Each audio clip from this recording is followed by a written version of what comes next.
I don't want to command a kingdom's military. I simply want to contribute. To do something that helps people other than us, Mother. We are not the center of the world, and if we do not soon realize that, we will stagnate. You do not dare to refuse this, Alleria. It is a solemn duty, and I will not allow it. You never let me have a choice in anything. I have been nothing to you but an heir to a title. Even my name comes from your mother. I have never been me. I am not the only one of us who can shoot an arrow. You would turn away from us? Sylvanas was already as good as I am years ago. Better, maybe, than I will ever be.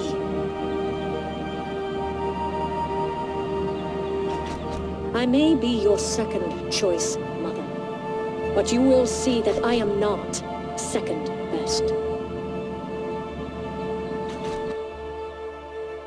Identity came to her at last, at least partially. Ranger, General, Quel'Dorei, High Elf. Windrunner.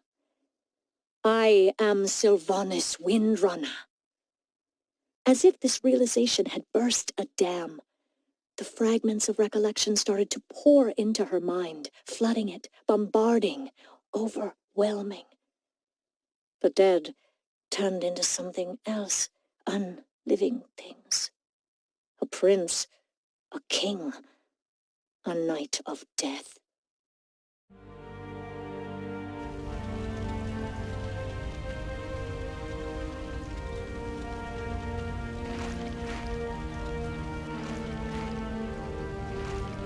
I salute your bravery, Elf, but the chase is over.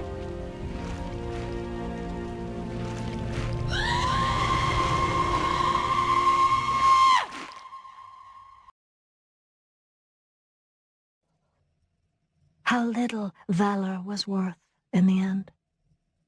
How little love and courage mattered. The children died first. Those who had never known war, and now would never know anything again. They grew limp in the arms of their shrieking, pleading mothers, as if the sound was nothing more dangerous than a lullaby. The older ones slumped silently to the ground, faces forever pale and still. Her song was killing them. She was killing them. As Frostmourn's chill froze the channel between the mainland and the Isle of Quel'Danas, she followed him. He slew her king. He polluted the Sunwell. He restored to ghastly unlife the remains of a once human mage, Kel'Thuzad. All this destruction, all this horror, for this single act.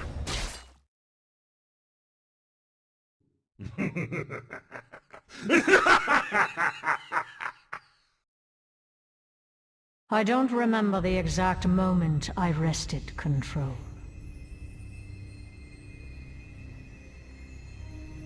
I do remember the rush of freedom, the clarity of purpose.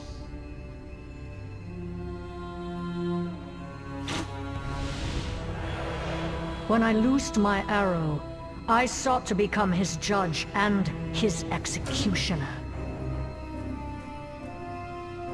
I thought that if I could punish him for his crimes, I would be absolved of mine. Forgiven for the atrocities he forced me to commit against my own people.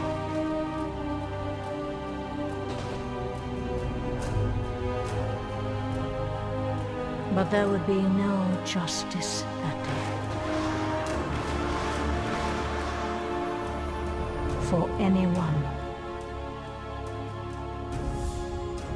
That is yet to come.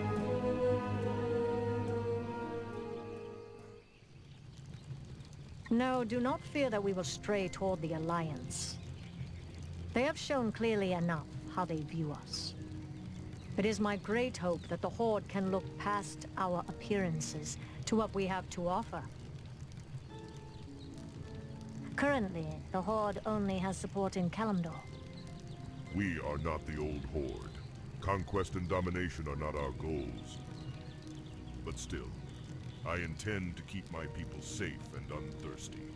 The orcs must not become insular or complacent. It's clear that the Forsaken do indeed have much to offer us in that regard. I heard you were in the Lich King army once, and in that service you take many lives. Service? No. Enslavement. I could protest nothing he made me do. I was forced to use the power he bestowed on me to slaughter a city full of innocents, many of whom I had loved in life. Most of the Scourge were not sufficiently aware of themselves or their actions to understand what they did. Some of them, upon recovering their wits, lost them again in horror when memory returned. We have heard of a history like this one before, haven't we, Warchief? Of a subjugate people who do terrible things, and once free from that power they were filled with remorse. I have seen what the taint of demonic blood did to those who drink of that cruel coke. I do have some sympathy for what happened to you and your people, Lady Sylvanas. Their number are finite. If we don't help them, we doom them to extinction. But it's death not natural. It's this type of existence, right? Who are we to judge? We speak with our ancestor. We know that death is not the end. Perhaps the Forsaken are merely another aspect of that, created to teach the children of the world empathy. Lady Sylvanas, I have my doubts about bringing your people into the Horde, but they share with mine a common history, and for that, I will allow them to prove themselves. The orcs are themselves again, and it's sound that your Forsaken are as well. We do hope so, Warchief. You will not regret your choice.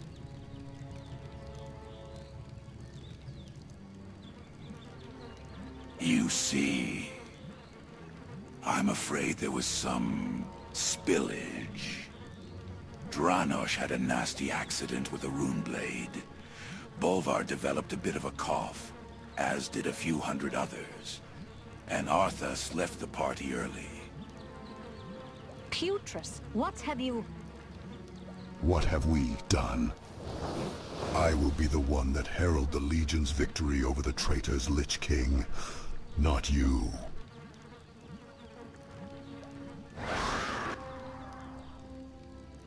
Even some in the Horde were deeply skeptical of both her and the Forsaken. This was certainly not the outcome she had worked so hard to achieve. Fortunately, Thrall believed her. Standing beside me, believing in me, helping me. Sylvanas was not yet done with this war. Or with Arthas. With the Undercity restored to her, Sylvanas made her own way to Icecrown Citadel, refusing to deny herself the personal victory of slaying Arthas. And when Sylvanas finally stood before him, snarling angrily up at his eyes glowing from inside the helm of domination, it was brought home to her just how powerful he really was. She was forced to retreat, vowing to return. And then, the chance was gone. Something had destroyed the weapon and the Lich King too. Others had gone before her and stolen her kill. By your hatred. She had achieved nothing at all, save continuing to exist out of perhaps pure stubbornness. Now there was no reason to continue that existence. 9 Valkyr hovered, silent. pulling memories out of her head to torment her. But she had one last act of defiance left in her. Stay back, and stay out of my head. Sylvanas knew she had been destined for peace upon her death, for rest, a reward for sacrificing her life freely and courageously to save others. But that had been the Ranger General's destiny, not the Banshee Queen's, and now, too late, Sylvanas understood.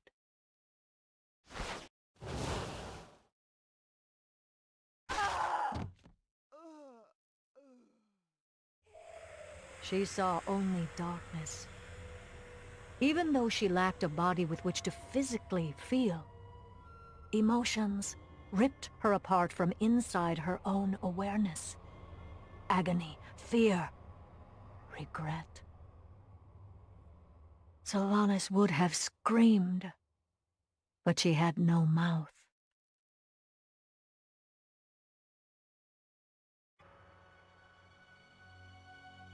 King Arthas is dead.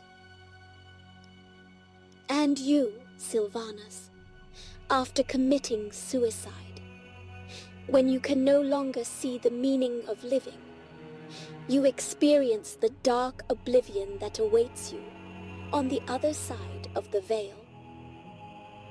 But we are still bound to the will of the new dormant Lich King, imprisoned atop Icecrown, possibly for eternity. We hunger for our freedom as you once hungered for yours. We need a vessel, one like us, a sister of war, strong, who has seen the light and the dark, someone worthy of power over life and death. We need you. Sylvanas Windrunner, Dark Lady of the Forsaken. You may walk with the living again through the sisterhood of my sisters. As long as my sisters live, so too shall you. Freedom, life, and power over death. This is our pact. Do you accept our gift? Yes, we have a pact. Sylvanas returned to the world of the living and unliving, brimming with power, tempered by the caution that had always been a counterbalance to her passion. A surprised Vol'jin became Warchief when Thrall declined to resume the mantle. And then it happened.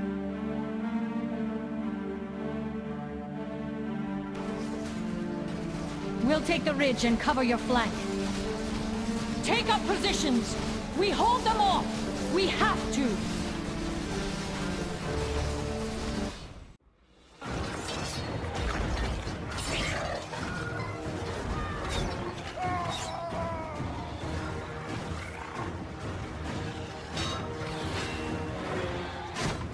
They're coming from behind! Cover the flank! Warchief!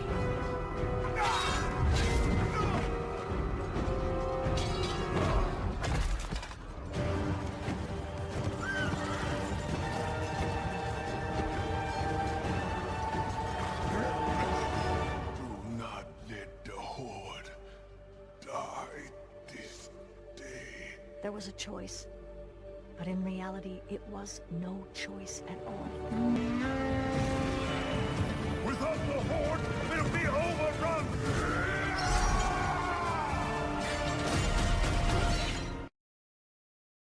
The Warchief had been brought home, clearly only in time to die. A single thrust from a spear. How had Vol'jin not seen it?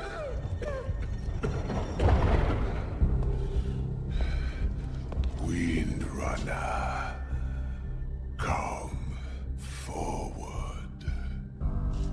Warchief. The lower spirits say death will claim me soon. In the end, Death claims us all. But the Horde will live on. I have never trusted you. Nor would I have ever imagined, in our darkest time, that you would be the one to save us. The spirits have granted me clarity, a vision. They whisper a name. Many will not understand, but you must step out of the shadows and lead. You must be Warchief.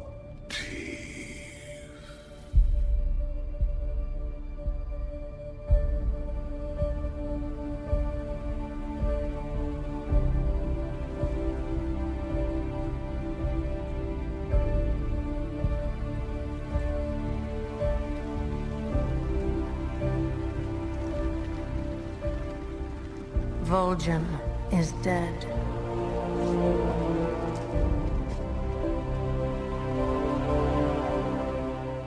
Who among you will help me avenge him?